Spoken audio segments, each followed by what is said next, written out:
This is a diary entry from 100 years ago today, Thursday, January 15th, 1925.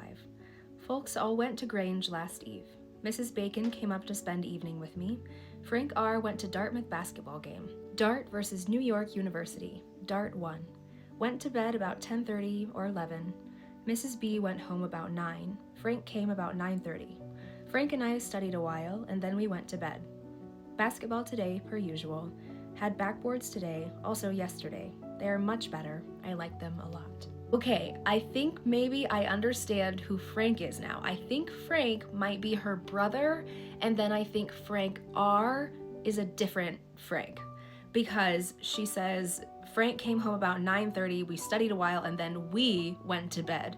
And you know, it's 1925, and I think that the only boy who's probably staying in her house where she lives with her parents is a brother. And Mrs. Bacon, I think, is probably the wife of the Mr. Bacon she was talking about yesterday, who appears to be a school teacher because he was lecturing them about their tardiness. I'm glad she's kind of settling into the basketball season. Things seem to be going a bit better than they were a few days ago. I'm happy for her. Stick around because we will be going through this 1925 diary every day to see what Louise was up to 100 years ago.